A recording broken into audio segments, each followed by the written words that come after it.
watching Bronco Planet.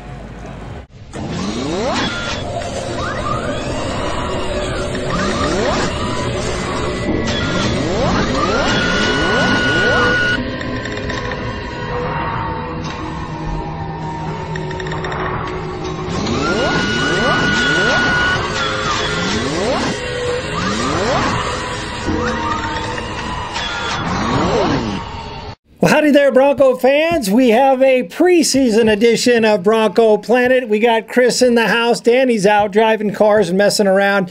So we want to cover a little bit things today, Chris. We're going to go over a little bit of the camp. We're going to talk about the first preseason game, and we're recording live from our new studio here at the Tech Building in Parker. And so, Chris, break it down for me. We've had a couple weeks of training camp. You've seen the first game. What's got you excited about this Bronco team? What's not to be excited about? I was so excited coming over today. I strapped up. I'm ready to go. That's lovely. There's a different vibe. The personnel, for the most part, with a few exceptions, is the same as last year, but there's a totally different vibe. Last year it was, we've got Peyton Manning. What can we do? Now it's going into the season knowing if we don't finish with a Super Bowl trophy at the end of the season, it was a bust. Well, I agree with you. So, I mean, I think going into camp, you feel that buzz. There's an expectation. People were optimistic after all the mess we've had the years before, last year. But every single person knows that this is all about advancing in the playoffs. And there's going to be a lot of pressure on John Fox. There's going to be a lot of pressure on Peyton Manning, Champ Bailey. You know, some of those Broncos that have been around for a while, and some of our key players didn't play all that well in that playoff game. So it all comes down to this season. What are you really about? So they've become the best equivalent I can think of is they've become the Miami Heat. You've got guys now later in their career, guys that are willing to take less money to come to a place where you are expected to win. You know what? 12-4, 13-3, 14-2, none of those matter. The season for this team begins with that first playoff game and has to end with a Super Bowl trophy. All right. Now, what concerns you a little bit about this team so far? Well, here's the concern, and I think it's the same on both sides of the ball. It's all the guys that you don't know about. It's the offensive line and the defensive line. The skill position on this team is known. Those are all known quantities. The guys that you don't know their name and they have numbers that start either with a 5 or a 6 or a 7, that's what concerns me. That's where the holes are. Now, can we just call Duke Nacho from now on, just to make it easier for everybody? Tremendous game the other night. 7 solo tackles, 1 for a loss, all over the place, looks aggressive.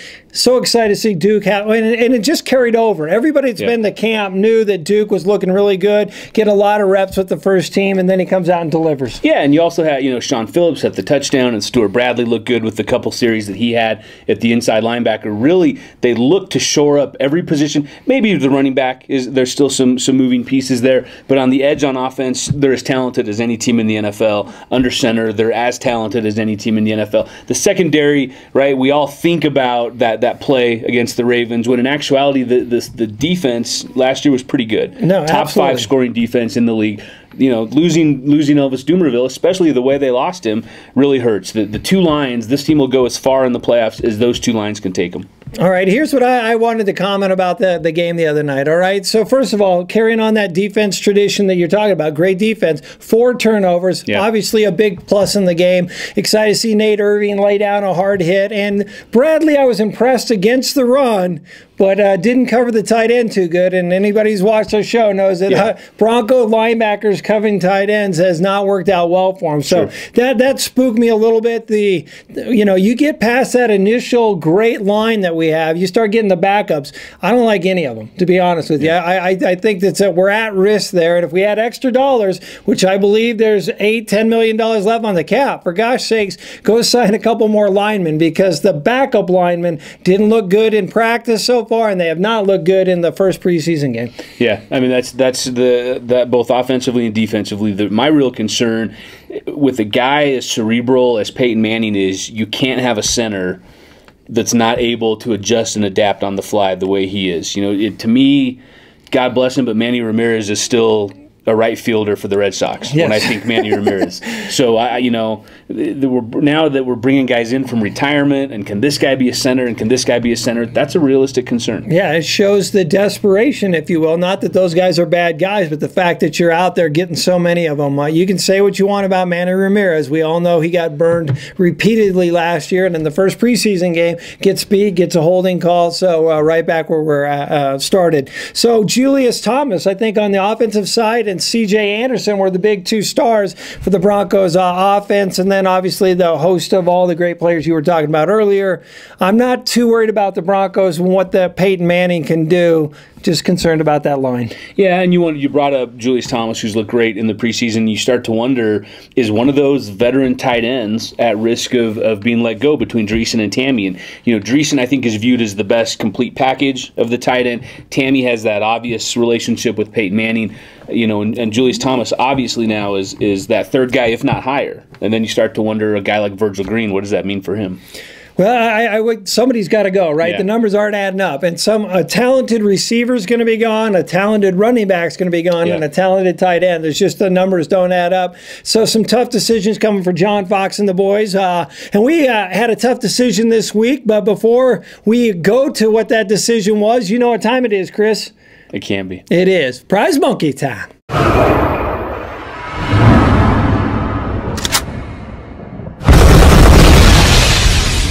Monkey, that monkey's funky. Say what? Prize monkey, that monkey's funky. Wouldn't be a Bronco Planet show without the prize monkey. And we got something really special to give out today. We're going to recognize somebody on our Facebook group, Rick McGrath. Rick has done a great job of communicating with all the other fellow Bronco fans. He's always there saying good morning, love my fans, sharing a lot of old school stories, a lot of pictures, just die hard to the bone Bronco fan. So the prize monkey recognized that. So we got an old school game day program, got Gratishar and a lot of the great alumni on there. So this goes out to you, Rick. Compliments of our buddy Bill's Sports Collectibles. You're going to have this for game days. Louis Wright and John Elway Big Gulp Cup. I mean, nothing better than a big cup like this loaded up with ice on game day. And lastly, we had to get something signed for you, Rick. The all-time interception leader for the Denver Broncos, Steve Foley, former quarterback at Tulane. One of the just really good guys. Well, what a great guy. 44 career interceptions. So we'll just set this here, Rick. That's all for you, buddy. And thank you and everybody else for participating. We got a prize coming at you all day long. And speaking of prizes, just one moment. What do you notice here, folks? This is a signed helmet by all the Broncos that went to the draft party. We're talking all current Broncos. Omar Bolden. We got Trendon Holiday, Vickerson, a couple of our tight ends, linemen, you name it. All you got to do, folks, refer someone to the Denver Bronco Booster Club, dbboosterclub.com or denverbroncoboosterclub.com. You go, you pick. Doesn't matter. It'll take you the same place. Sign someone up. The money goes to charity.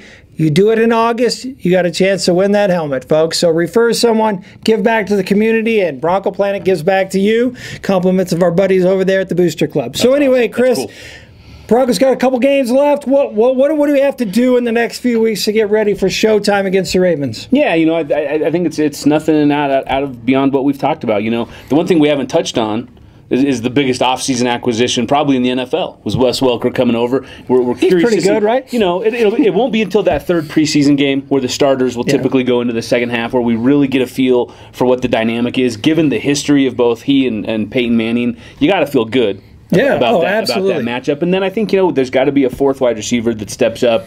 The running game, I think, will sort itself out. But ultimately, it goes back to what we've talked about, is the offensive line, the stability there, and the defensive line. The secondary seems like it's going to shake itself out, with Dominic Rodgers-Cromartie coming in and Quentin Jammer coming in. And there's some new faces, but I think it sorts itself out. And it's going to go back to what we talked about earlier.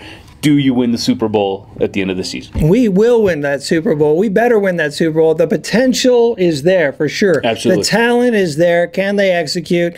We may have to get a little bit more from John Fox, a little more guts as we go here, but certainly excited to see that combination that you saw this recent week on Sports Illustrated. You got Manning, you got Demaryius Thomas, Welker. I mean, it's a great thing. Great running back. Interesting to see how Hillman's developed, and Monte Ball, our second round pick. So I think think great things for the Broncos.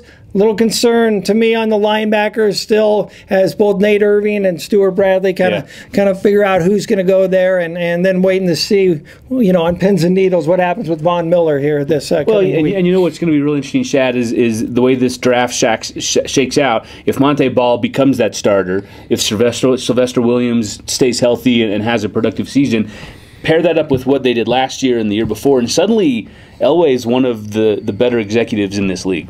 Not a surprise here, right? We love John Elway, and if there's one thing Elway knows, it's football and winning. So anyway, I think great things are happening. Hasn't been great in baseball town here for the Colorado Rockies, but the great thing is, Chris, as we sign off for this day, it's time for football. So we're going to share some pictures from camp. We're going to share some pictures from a Denver Bronco Booster Club get-together recently, and some of those great Denver Bronco fans. It's a beautiful world here in Colorado.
For you.